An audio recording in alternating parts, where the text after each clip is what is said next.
પાલિતાણાની આનંદી કલ્યાણજી પેઢી ઉપર થયેલા આક્ષેપોમાં જૈન સાધ્વીજીનો વિડીયો થયો વાયરલ। પેઢી દ્વારા વિધર્મીઓને 45 લાખ રૂપિયાનો કોન્ટ્રાક્ટ આપવામાં આવેલ હોવાનું જૈન સાધ્વીજીએ કહ્યું।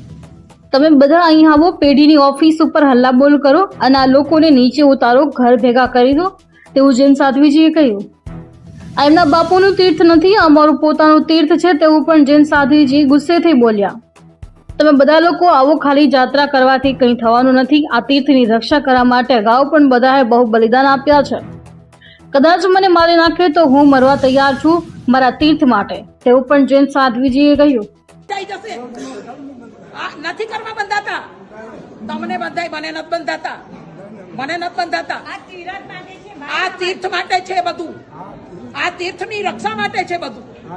જો આપણે નહીં જાગીએ તો આ બધું વેચાઈ જાય અને આ બધા આવા બધા લોકો આ 2 પૈસાના 2 બદામના માણસો આપણને રોકે, આપણી થેલીઓ ચેક કરે અને ઓલા બધા ગુટકા ખાય, એની કેમ થેલીઓ ચેક કરવા નથી જતા બધા? હા, ગુટકા ખાઈને થૂકે છે, ત્યારે બાજુ બધું કરે છે, ત્યારે કોઈ નથી કાંઈ કરતું।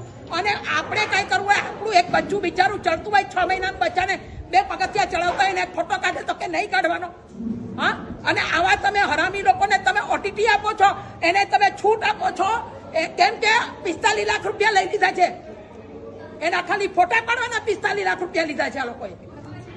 એટલે આ તો તમને બધું ખબર નથી બધાને, બાકી આ બધા જે કરી રહ્યા છે એ બહુ ખરાબ કરી રહ્યા છે। હું તેમ કહું, બધા જૈનોને આહવાન કરો, બધા જૈનો અહીંયા આવો અને બધા જૈનો આવી આનંદજી કલ્યાણજીની પેઢી પર હલ્લા બોલ કરો અને બધાને નીચે ઉતારીને ઘર ભેગા કરી દો।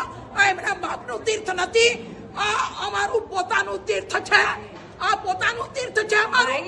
આ માયાસાહેબ વર્ષી તપ છે, એટલા આજે બ્યાસનું છે, બ્યાસનું છોડીને અહીંયા આવ્યા છે। અમે અહીંયા આવવાનું કારણ જ આ છે કે કમ સે કમ બધા આવો, આવી અને આનંદજી કલ્યાણજીની પેઢી પર આવો અને આ બધાને રવાના કરો। એના બાપનું નથી, આ તીર્થ અમારું છે।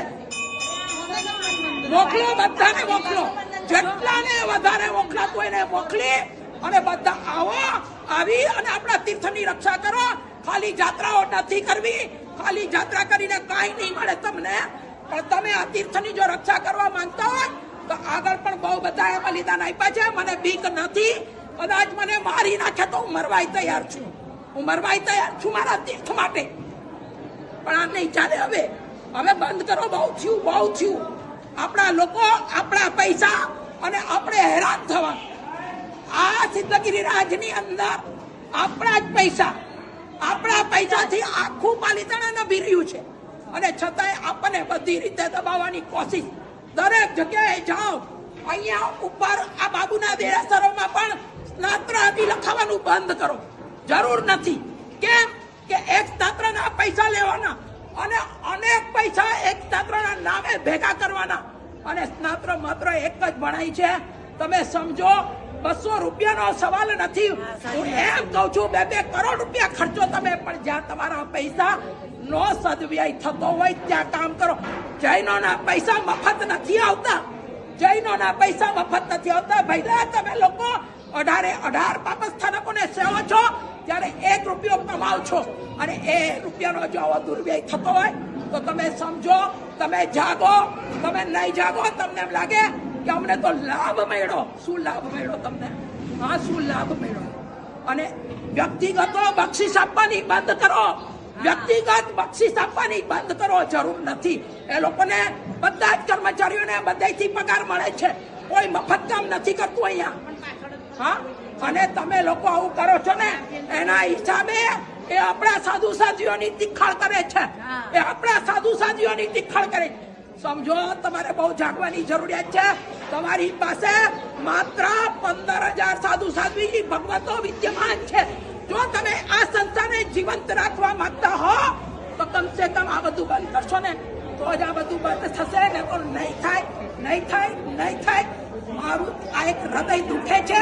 આ તીર્થ અને આ પ્રભુનું શાસન અમને જે મળ્યું છે, આ ઓઘો તમે જે અમને વફાદારીથી આપ્યો છે, કારણ કે આપવાવાળા કોણ છો? તમે છો। ચતુર્વિશ્રી સંઘે અમને ઓઘો આપ્યો છે, તો આ એક ઓઘાની પણ વફાદારી છે। આ એક ઓઘાની વફાદારીના લીધે હું બોલી રહી છું, બાકી મને કોઈ શોખ નથી। અમે તો અહીંયાથી 2-2.5 કિલોમીટર ઉપર દૂરથી અમે આવ્યા દૂરથી અમે આવ્યા છીએ. 1 કિલોમીટર દૂર છે. આ સાંભળ્યું હૃદય ઉપડી ગયું કે આપણા તીર્થની આ લોકો આ દશા કરે છે. શેના માટે તમે લોકો હવે જાગો, ખાલી જાત્રાઓ કરવા ના